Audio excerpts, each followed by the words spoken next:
Hi, I'm Dr. Berry. You've heard me say many times on this channel that I and other people in the low carb, keto, carnivore community are standing on the shoulders of giants. And I have one of those giants with me here today, a gentleman and a scholar and a doctor who does not get nearly as much credit and fanfare as he deserves. Hopefully, a new book he's just released is going to change that somewhat. I have the great pleasure today of having with me Dr. Eric Westman, who's the author of the new book, Your Carb Confusion. And you know, we've all been confused about those damned carbohydrates. And so we're going to chat about this and try to help you with your confusion. If you've got a friend or family member who is thinking about low carb keto and is confused, doesn't know where to start, then share this video with them right now. And we will try to help them as much as we can in this hour. Let me grab Dr. Westman. Doctor, welcome. Thank you. Great to be with you. I'm not blowing smoke, brother. It's a huge honor to have you here for this discussion today. I am in awe of you and the work you've been doing over the decades, and I can't thank you enough for the trailblazing that you've done in the low carb community. I get people all the time saying, well, who's Eric Westman? I'm like, oh no, don't ever ask me that question again. This is the guy. This is the go-to guy. Well, you know, I feel the same way that I learned and I stood on the shoulders of others. I think the true pioneers were the doctors who did this, you know, when they were getting flack from all corners. And now we have it relatively easy. But I have to give credit to the team at Duke and the research environment here that allowed us to look at and evaluate what was thought to be something that wasn't good for people and unsafe. And now we've learned that it's actually a great thing to do over the years. So, but you've been doing this for a long time too. I have, but not as long as you, my friend. Well, still, I back at you. I appreciate what you do, and I'm glad to be passing a baton along, as we are to all the people who learn from us, right? Absolutely. Yeah, I mean, we absolutely need researchers and clinicians, but we also need the man on the street and the woman on the street sharing their stories, because I know you've seen over the last few years the explosive growth of keto. And I'd love to take all the credit for that, and I know you would too. But the truth of the matter is that if you ask the average person, how'd you hear about keto? They heard about it from a friend or a relative or a neighbor or their hairdresser or their mechanic, somebody who they hadn't seen in a year or so. And they saw them and they're like, what the hell happened to you? You look amazing. And they're like, oh, I'm doing this keto diet. And you echoed it a second ago. When I first started talking about keto years ago, I talked about it as a weight loss hack, temporary. You know, you don't want to do this too long. I don't know if it's safe. I don't know. And thanks to the research that you've done and that other trailblazers have done, we now know that not only is the ketogenic way of eating very, very safe, I've actually started calling it the proper human diet, because I like that. Yeah, as I've really dug deep into archaeology and paleoanthropology, this is the diet that we basically cut our teeth on. This is the diet that brought us, or as we say in the South, this is the diet that brung us. Okay. And so to say that it's some kind of new fad, it might be dangerous, that's foolishness if you just look at the big picture. And I know you've been talking about this for decades. This is nothing new for you. And you actually work side by side with Dr. Robert Atkins, one of the giants. And tell us a little bit about that and about your research. And if you've got a funny anecdote about Dr. Atkins, that'd be awesome too, because I know he was quite the character. Well, you know, I never worked for him, like being employed by him. But so I had two patients, but probably like you, years ago, that did this wacko diet. I mean, they didn't eat any bread or pasta or rice. And so two of my patients at the VA, Veterans Affairs Hospital here in Durham, and I've been here for 30 years, two of my patients had lost 50 pounds each. And this was remarkable in my office because nobody lost weight, and I sent them to my dietitians and at the VA. I mean, it's a very well funded place, and the dietitians didn't have any success. And so I thought to myself, these guys did it on their own.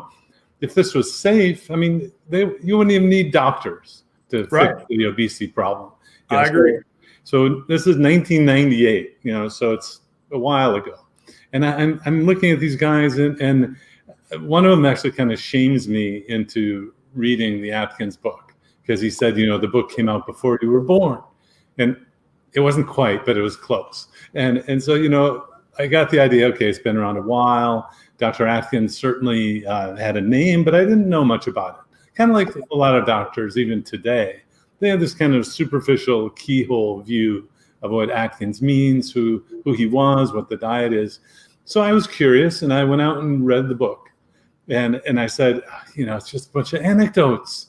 I'm a clinical trial researcher. In fact, I'm trained in writing my own grants, trying to get money to fund the studies and randomized trials. I know how to do all of these sorts of things. So I thought, well, let me just write Dr. Atkins a letter. He was the only one who was in a clinical setting at the time too, because 1998, one of the other non-keto doctors, Dr. Ornish, was really prominent at the time, but you couldn't go see him as a doctor. He had a research practice.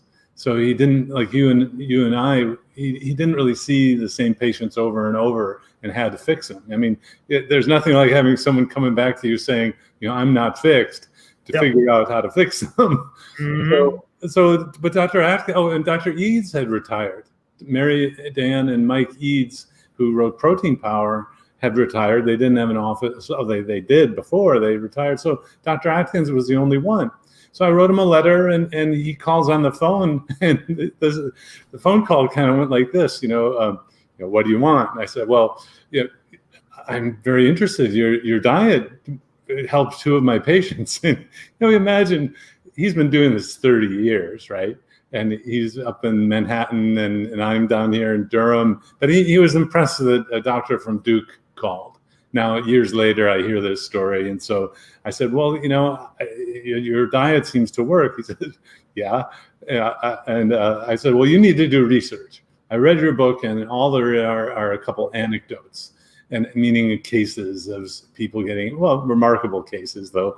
And he said, well, why would I want to do research? I know what the results will be. I've been doing it 30 years. Yep. So, looking back, it was awkward, but yet I thought, well, gosh, maybe he's onto something. I mean, maybe he does know something. And I have to admit that I'm a son of a doctor, and my father was in a kind of a strange child psychiatry, learning disabilities practice that he honed and had a really great practice. But he forgot to train people to do what he did. And so by the end of his career, what he had gotten together kind of just faded away. But I knew that he had learned through the course of his lifetime. And so I thought, well, let me take a chance. I'll look into it. But Dr. Atkins is the one who broke the ice. He said, why don't you come to my office? And in fact, that's the same line I use today. If there's a doctor who's really interested, at a meeting, wherever we are, on a cruise, we shared a low carb cruise once. I'll say, why don't you come to my office? I have an open door policy.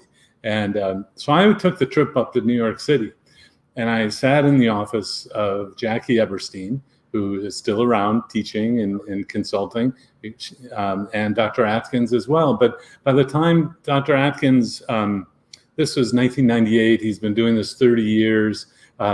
It was almost like he was the professor. Like you're just calling me the professor. I mean, I'm still in an office seeing patients one-on-one myself with trainees, but it's mainly me doing it still. But by the time I visited, there was a young doctor who would take the history, put it all in a chart, and they'd see a dietitian, and then they'd present the case in front of Dr. Atkins down at the end of the hall. It was like the grand march down the hall. And I was sitting in the office watching and it clearly worked.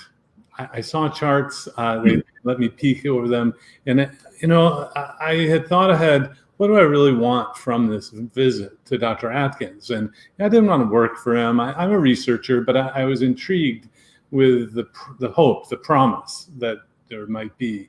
And so I had a little proposal written up, a one pager, and we met over lunch down in their basement of this midtown Manhattan flat.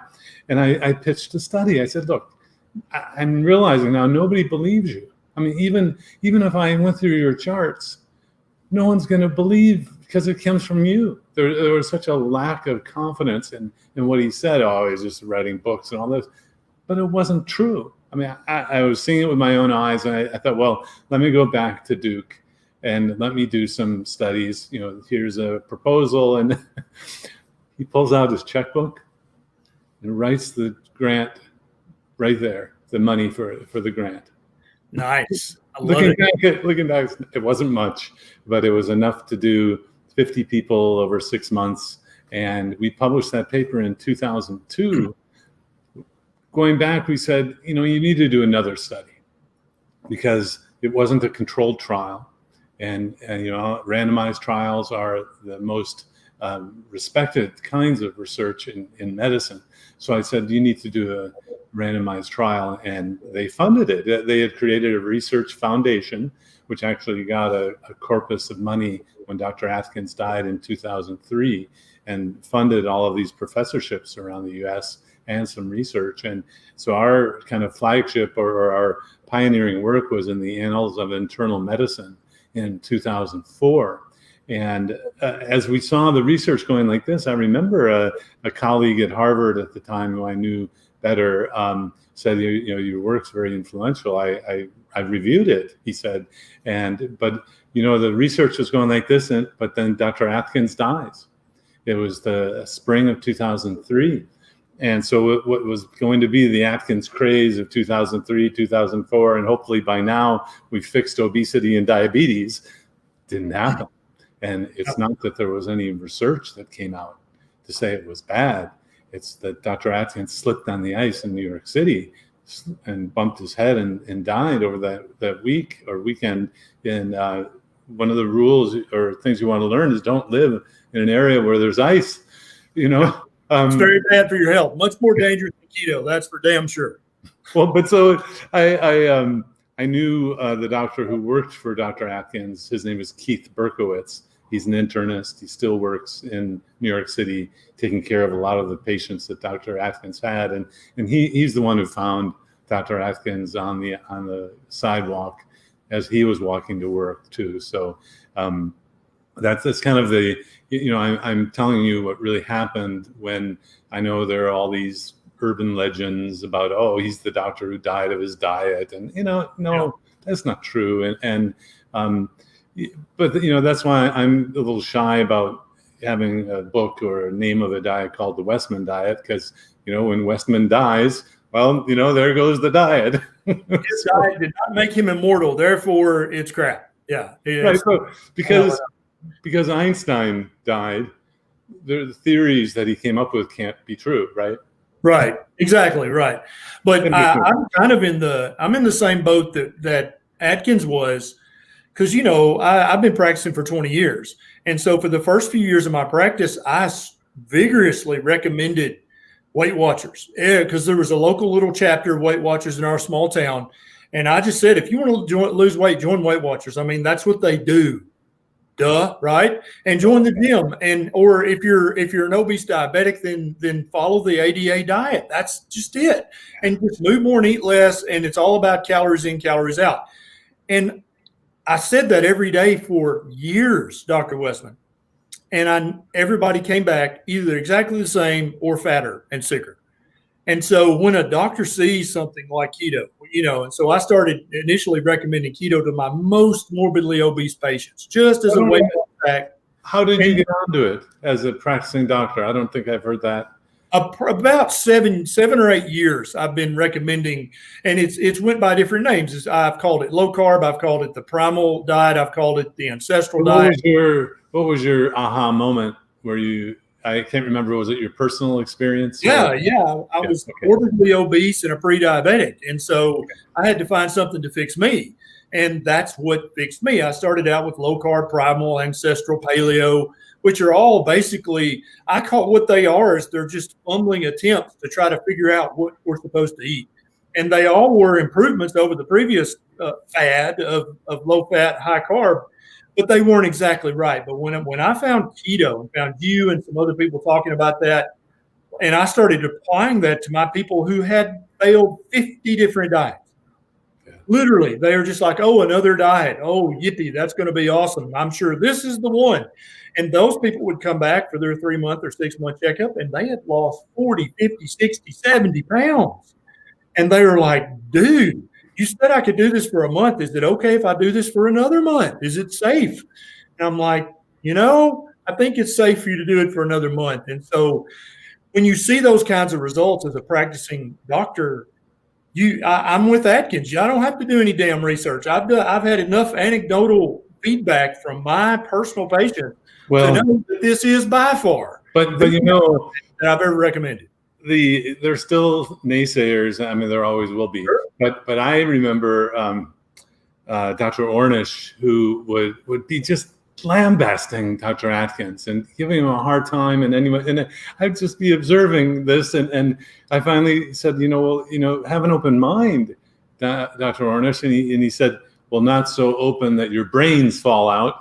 And then he'd say things like, well, you're mortgaging your health, so that you might have lost 100 pounds now, but you're just going to get worse over time. I mean, they had no data to support these kinds of sayings. And I'm so glad that someone like you is saying what you've seen and also saying, you can't say that it's bad unless you prove it, Yep. And I've learned that I'm a few years behind what you say, Ken, and please call me Eric, because in an academic world, I'm still a professor at Duke, and I straddle what people believe, and what's scientific, and even in the medical world, we have beliefs. But it's great to hear that you were a doctor who listened and followed something that really worked at a time when things don't work. And I even almost got angry today when I saw a patient who weighed 300 pounds, and I kind of know the internist who's his doctor, or her, I shouldn't say. And it just kind of, why didn't this doctor do something when this gentleman in front of me weighed 200 pounds? He weighs 300 now. And why was he put on insulin, which made him gain the next 100 pounds? I mean, now I'm starting to get this sort of, we need to, stop other doctors from myths and harming you. I mean, I know this is what you're calling out in your books and your Absolutely. And I 100% agree. And I'm past the point of trying to be, because, there are still some physicians and researchers in the low carb keto space who are trying to be very cordial and they're trying to be very academic. And I get that. I understand that's a path that they want to take to try to change the system from the inside.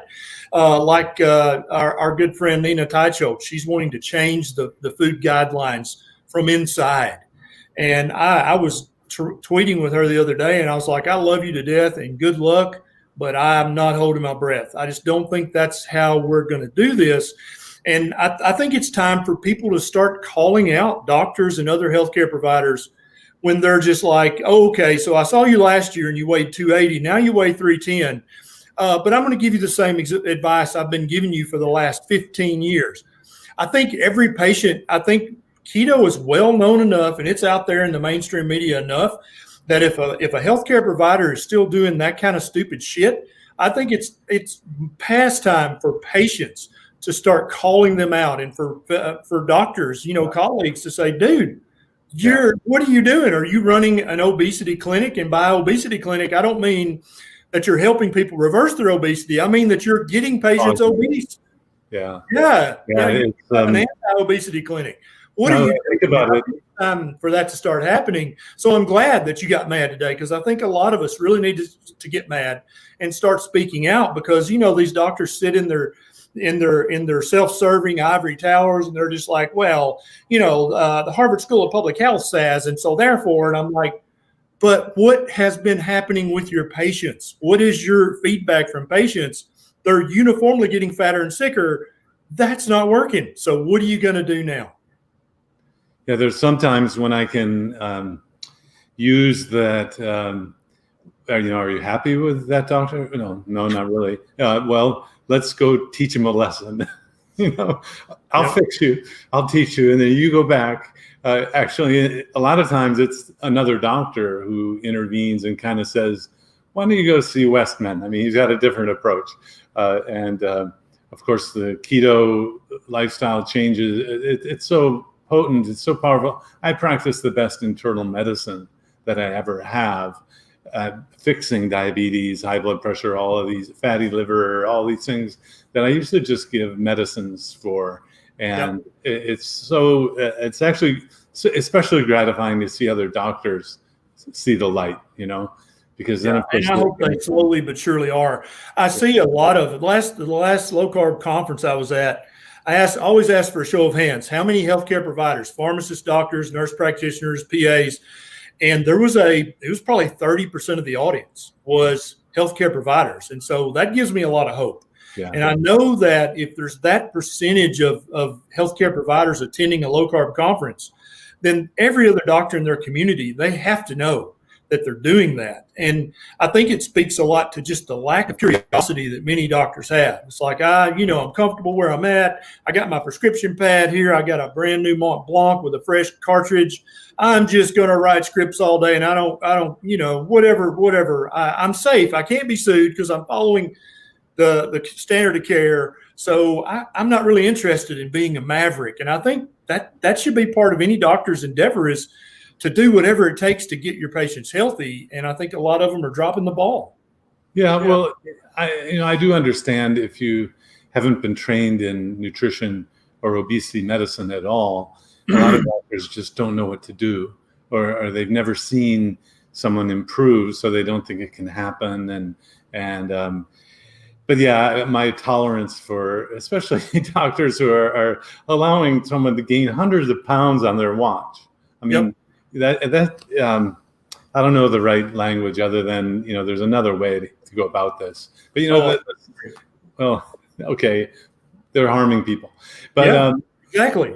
And at what point do people start saying that? Because if under your watch someone has went from 250 to 350 pounds and you haven't taken drastic measures, I mean, outside of the box measures, that happened under your watch, are you not fiduciarily liable for that? I mean, I think doctors really need to start thinking about that. If your patients, if they lose a limb to diabetes, and we've had low carb keto all around us, it's in the news.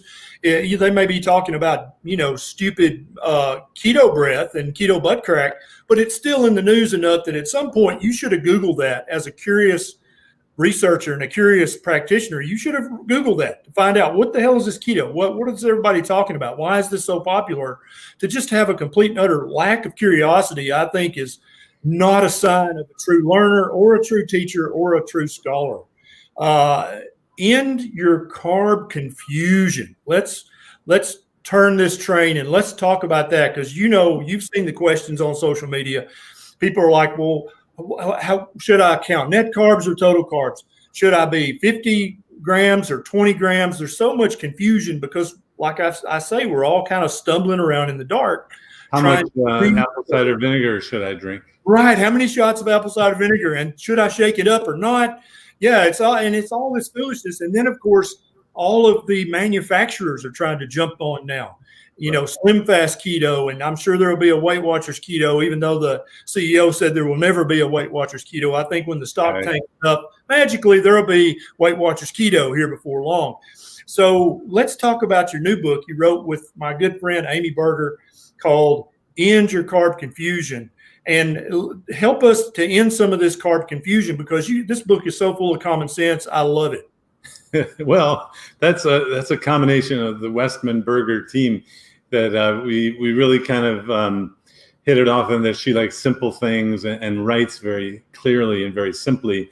I did several books Well, I was on the New York Times bestseller, The New Atkins, but we had a ghost writer that was Westman Finney Volek, now 10 years ago. And then Keto Clarity, I worked with Jimmy Moore on Keto Clarity and Cholesterol Clarity. Again, Jimmy's a great writer, that very clear, very simple. And so I teamed up with Amy because she also has a byline of keto without the crazy.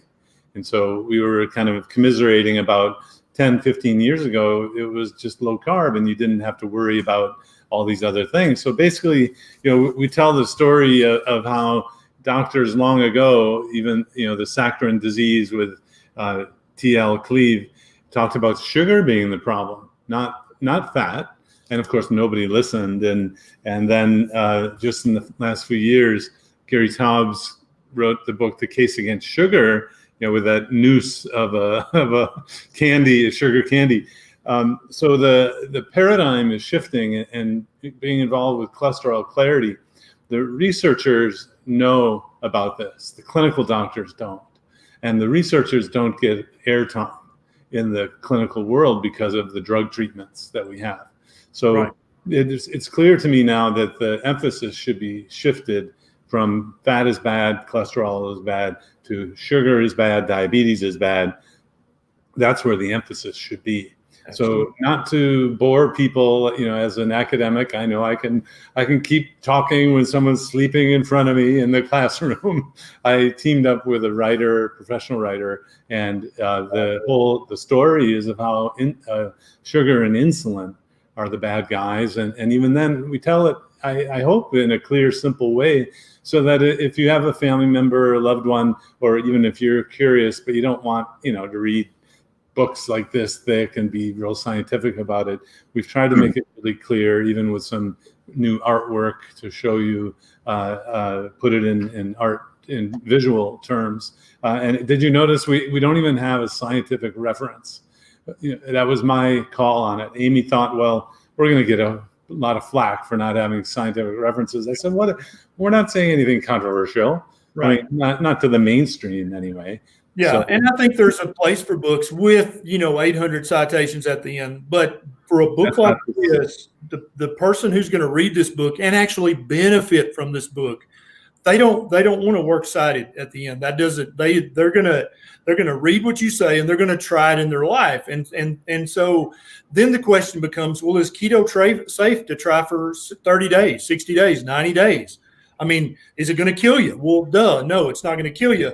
It's going to help you. And so at the end of that 90-day trial of keto, if they're like, well, that didn't help me a bit, they can just go right back to eating their Cheetos and honey buns and act like it never happened. So it's not like you have to have a works cited to protect the public from this crazy theory that you've got here, because as I say, this is the proper human diet. You eat real, whole, one ingredient, low carbohydrate foods. Human beings are by design low carbohydrate mammals. If you feed us too many carbohydrates, we get fat. That wisdom's a very small book, Ken. So we had to expand it out to actually, and I'm sure your audience, the general readership too, is curious. How can some people get away with eating carbs and others can't? And so we get into that in End Your Carb Confusion. And again, I want this to be for the general readership. It's not a keto book, only a keto book. It's a low glycemic book. It's a low carb book. And I always wondered, how could my brother, who's naturally athletic, be lean all of his life, eat fruit all day long with fruity yogurts, and he ran on sugar. And he was able to metabolize it, and we had very different metabolisms. If you look back at I had my mom's and he has my dad's, if you looked at the genetics of it. And so we try to explain and then have you take a simple table checkbox to see which group we would recommend that you start in. Although we do give a recommendation that everyone should try keto at least a little bit, because your heartburn that you think is from the coffee may be from, probably is from the carbs, or some side effect you think is from growing older. Oh, my hip pain or something. No, it's probably from the carbs, and you wouldn't know unless you tried the keto level. And then we also thought carefully about not introducing language that's bad about this is a bad food, a good food, because it's the amount that you have. You can have a little bit of sugar or bread or pasta or rice, and still probably be very healthy. It's the overconsumption of it that gets us into trouble. So anyway, yeah, I hope it helps a lot of people. And we're trying to share the wisdom that we have as low carb keto doctors, and just how important food is to get to treat so many things. Yeah. And I love how in the book you break it up into kind of different therapeutic strengths. And so there's a literal questionnaire in the book where you answer questions, and then based on those answers, it kind of stratifies you, as in you need some hardcore keto, baby, or you need, what we would call lazy keto, or you need dirty keto, or just, And so I think that that's such an excellent concept, because we're not all the same. Me at the age of 22, I could eat a dozen Krispy Kreme donuts and drink a gallon of skim milk, and I was thin as a rail. Me at 52, no. If I eat half a donut and even look at the milk, I'm going to gain 4 pounds. Yeah. And so I think it's great to have that questionnaire in the book, because people kind of understand, okay, it's almost like your carbohydrate intake is the volume knob on a stereo. Depending on how much therapeutic keto you need, you can adjust your total carbohydrate intake. And I love that you guys jumped over on my side of the fence and said, look, count total carbs. Don't be playing the reindeer games of net carbs. That's just going to confuse you, and also will probably make you stall. But I think it's great for people to understand there are varying levels of a ketogenic way of eating depending on what you need. And I also love that you talked about the heartburn thing, because that was one of the things that made me really sit up and take notice, because I had lost a bunch of weight, but I was the guy that took all the Nexium samples, Doc. When the Nexium rep came, I got them all. The patients didn't get any. I took 2 a day for several years. And with keto, I could take a Tums once or twice a week, and that's all I needed for my heartburn, which was miraculous, right? And so then I would have I thought, well, that's just, that can't be because of this diet. I can't even understand the physiology of that. But then I kept having patients say, my heartburn's gone. Does that happen on this diet? And again, when I was basically overrun by this mountain of anecdotal evidence, 40, 50, 60 patients saying, hey, on keto, I have no heartburn. I don't need my Prilosec refill because I'm on keto. When you've heard that 50 or 100 times, you have to at some point go, maybe this is a big deal. Yeah. Well, you read Dr. Atkins put his clinical information into a book called Dr. Atkins' Health Revolution. And it was kind of like a study guide for me to figure out, well, what should I study next? And, remember, I didn't just start using it. I took about 8 years of studying this before I thought, I think this is good and safe enough for me to use at Duke. And we've now been using it clinically at Duke for 15 years. In fact, I got so, the feedback I was receiving is, you just really teach people to change the diet. Well, right. I mean, that's all you need. So I was talked into changing the Lifestyle Medicine Clinic name to Keto Medicine Clinic.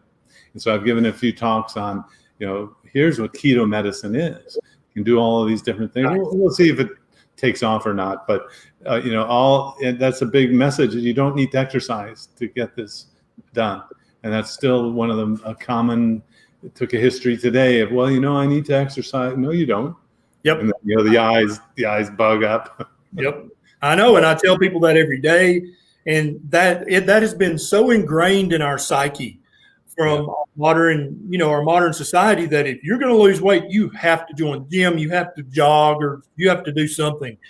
No, you don't. The majority of your weight, that you're overweight, is carbohydrate poisoning. Just like type 2 diabetes, you don't have to do anything except lower the carbohydrate intake. Shirley says, so, okay, docs, how many grams of carbs can you eat on a low-carb diet? You want to take that one and kind of talk about your levels? Sure. Well, so depending on your metabolism, and we don't have you measure metabolism. It's looking at the effects of the metabolism. So what is your weight? Do you have any things like diabetes, PCOS, high blood pressure, those kinds of things? If you're overweight and have more than 50 pounds to lose, you're going to end up in the 20 gram or less total carbs per day group. And that's the program that I teach. I've taught for 20 years now. That if you want this to work the first time, every time, use the 20 gram or less total, not net carbs. And that, because that's my perspective. People come to me, often they've waited 3 or 4 months. They want it to work the first time, every time. And we have data now, studies that basically, like a prescription drug, this will work. Now at Purdue, the Verta Health study, which is a pioneering study with diabetes, they use 30 total carbs per day as the limit. So, if things are going well and you eke in another 10, I'm not going to say don't do it. But in the book, we'll say 50 grams is kind of the next, which really, when you look at it, it's about 20 net. Now, we don't use the net carb language, but, it's like we're using different, total carbs is more precise. Yes. It's more accurate. So that's why we like using total carbs, not net carbs. And then net carbs gives people the idea that they can eat fake foods. Right. Exactly. Products and all, and just stay away from that. I want you to have real food. So we go from 20 to 50, and then, my brother, my business partner at Adapt Your Life, we go up to 150 grams of carbs a day. If you're young, you're healthy, you're athletic, you don't have insulin resistance, and that's going to shock some people. But you have to consider the context of the situation that you're in. And I totally agree. Like I said earlier, when I was 22, if I had eaten 150 total grams of carbs a day of real whole food, right, one ingredient, vegetables and fruits, I would have done fantastic and probably would never have developed morbid obesity, right? But a lot of people that have been sold on the net carbs thing, and like Shane Brown says, did he say 20 grams total, not net? Yeah, Shane, because when you talk about net carbs, you give food manufacturers all this elbow room and wiggle room that they can put nut flours and they can put this kind of fiber and oat fiber and tapioca fiber, and they can get away with all these carbohydrates.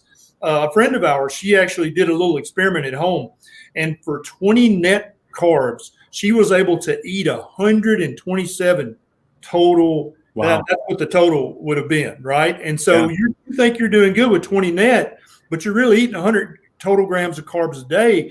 And I know that they tell you that the fiber doesn't count, fiber is not digested. That's horse crap. Yes, okay? it can. A lot of these fibers are even they are like half a gram of carbs, 1 gram of fiber. It's 2 or 3 calories per that fiber. So you cannot say, oh, fiber doesn't count. That is bull crap. It totally counts. Doesn't count as much as a real carb, but it does count up to 50% of a carbohydrate. So that's why Dr. Westman and I say just count total carbs. That way you don't give the food manufacturers wiggle room to trick you with their keto bars and their keto shakes. But at the same time, you have to focus on real whole one ingredient food, which is that's the proper human diet, right, Doc? If it's got an ingredient list, that's a product, not food. Exactly. That reminds me, there was a researcher I met through the years, very, very nice, the expert on fiber. She, at the time, was working at the University of Minnesota. She might still be there. Her name is Joanne Slavin. If you could track her down, I remember she was telling me that people absorb fiber. Non-absorbable fiber is absorbed. The name's wrong. And I'm looking at her like, well, that's what I thought all along. But anyway, she was unable to get other people to listen to her. So that there was she knew that fiber was not non-absorbable, even the non-absorbable fiber, but because it was not accepted as, how should I say, by the consensus, she couldn't get it published and had trouble getting that message out. But, at the end of the day, the proof is in the low-carb pudding. If what you're doing with net carbs is working, great. But if it's not, don't bail out. The difference between net and total, as you were saying, can be really big in terms of total carbs, but also big in terms of more effective. Yep. Oh, I totally agree. And I think for anybody who's been doing net carbs and keto has failed you, or, it's like, oh, keto didn't work for me. Why don't you come back to keto and let's try a 90-day trial of 20 total grams of carbs, no cakes, cookies, pies, only real one ingredient whole foods for 90 days. You can eat as much of the meat, the fatty meat, the fat and the protein as you want, and keep your total carbs under 20 total grams a day. I think you'll be shocked and amazed that keto that time works for you. Well, I'll even negotiate to a week. Whether you try it for a week, when someone's in your room and you're seeing them and they're getting to know you, you can often make those negotiations. I just wanted to comment. We had a new digital class that ran for the first time called the Keto Made Simple Masterclass, and we gave it at adaptyourlifeacademy.com. Yeah. We'll be giving it again in January, and it went really well. And they all by word of mouth wanted and by voting wanted to continue actually in a paid membership, but it's very nominal fee. But this strong feedback of people who had done keto came in to our class. We were teaching them. There were two things that they had learned inappropriately, and I know but this is data, real people filling in their survey. It was the net versus total carbs, and then also you can't have an unlimited amount of fat, oils, butter, cream. So the limitation on the high fat sources, the high calorie sources, is something people aren't learning. And so these are two common things that if you change what you're doing may start working. Absolutely. Who should not? And I hear this question all the time, and I know my answer, but I want to ask you, because you are much more conservative than I am. I don't know if you know that or not. When it comes to answering questions and giving opinions, is there a list of diagnoses, of conditions that should not eat a ketogenic diet? No. I can't think of any. So this is, I completed a chapter for Professor Noakes's book on keto diets. Prof. Noakes is in South Africa, and he was put on trial or professional standards trial. And anyway, he's writing a book. And so Dr. Yancey and I at Duke were asked to contribute a chapter on cautions and a chapter on how to do it and all that. But so as we thought this through, and this is a book chapter that we've submitted, there's really no contraindication, meaning someone shouldn't do it. All you're doing is taking away sugar. Starches are really just sugars. Even the very rare metabolic genetic things you might hear about it, most of these kids don't get through childhood. Right. So exactly. Of course, I will treat anyone who comes to me. I won't guarantee their health problem will get better. And I've treated very sick people, even pre-heart transplant, who have a LVAD ventricular assist device. It's this kind of pump in their chest. So you want to monitor everything that you normally do for those conditions as you do it. So I'm not just sending people out and see ya.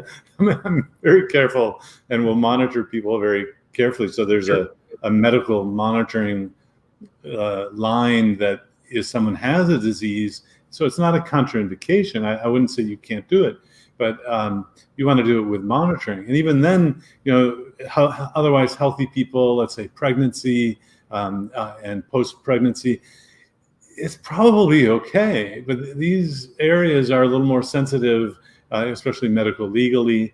I had a trip to Indonesia where I met pediatricians who were telling me there were so many keto babies in Indonesia because they combined fasting with keto, that he thought the kids who were keto babies, they called them keto babies because the mom was keto, they thought they had improved milestones of behavioral progression, meaning they actually learned faster than the kids who grew up with a mom eating carbs. And so I'm like, okay, but there's still no study published. And so that's why I'm straddling that world of watching what happens, but also saying, wait, we need some studies about this. But in writing this chapter, we concluded that there's really no contraindication. I mean, there's some cautions, meaning usually that medical monitoring because someone has other diseases that are going on. But I mean, can you think of a time when, you might have thought afterwards, oh, I shouldn't have put that person on the keto diet? I really can't. No, I can't think of a single one. The way I answer that question is much like you do. I say, if you have never seen a pediatric endocrinologist in your life, and you've never seen a geneticist in your life as a referral from your pediatrician, you can do keto, because there are a very, very few, very rare errors of fat metabolism that might not be able to eat keto. But those people have invariably been to the geneticist multiple times trying to figure out what their genetic defect is. They've been to the pediatric endocrinologist. They've been to the pediatric surgeon. These people know, oh, no, I have this so-and-so condition. I can't, I'm not able to do that. And so if people don't fit that criteria, you've never seen a geneticist, you've never seen a pediatric endocrinologist, you're good. You can do keto. Well, so you were more cautious than me. Yeah. Because you never know what you don't know, and I'm sure I know that I don't know things. Well, when you're talking to an audience that's so big that also you haven't met, you need to have these guardrails of we can say, please check out with your physician, but most physicians don't know about this, so that's kind of an awkward position to be in, but that's a great way to put it. Yeah. Now, Doc, before we close this out, tell everybody, I want you to tell people about the course that you talked about earlier and where they can find that. And if you'll email me a link, I'll put that in the show notes.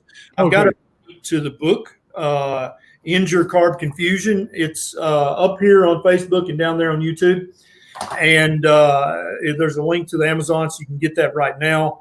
But I want you to tell people where they can find you and what you've got coming up in the near future. Yeah, so Adapt Your Life Academy is the online digital class platform.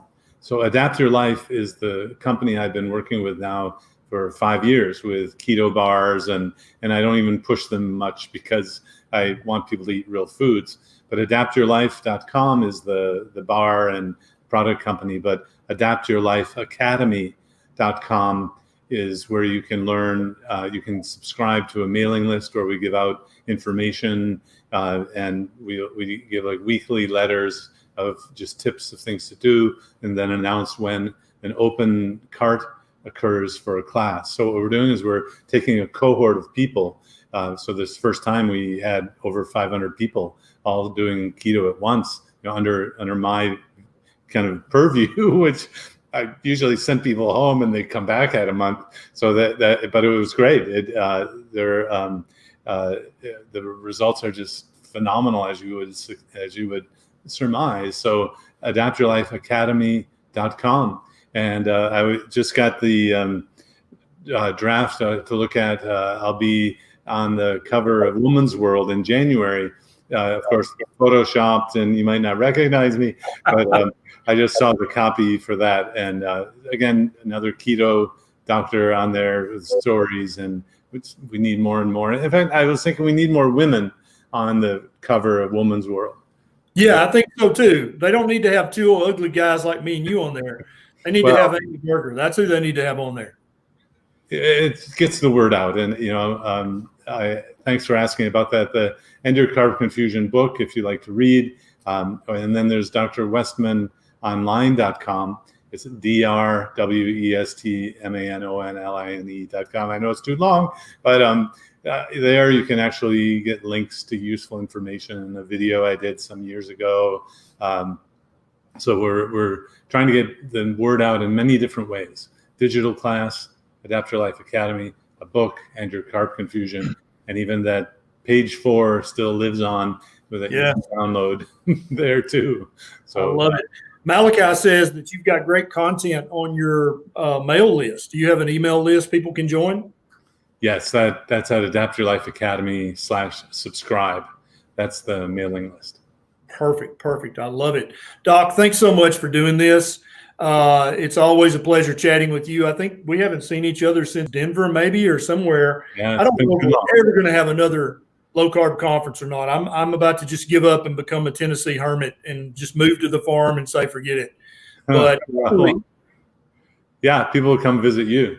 Yeah. That's good. Hopefully one day we can all meet up at a huge keto low carb conference and all just have some, a low carb gin and soda with one drop of lime juice and just hang out and talk about the low carb life. Thank you so much for doing this. Appreciate what you do. Thanks again. I remember at the Adapt event in Nashville, right south of Nashville. Yep. You were there and had throngs of followers there. It's fantastic. Thanks again. Yeah. Thanks so much, Doc. I'll talk to you later.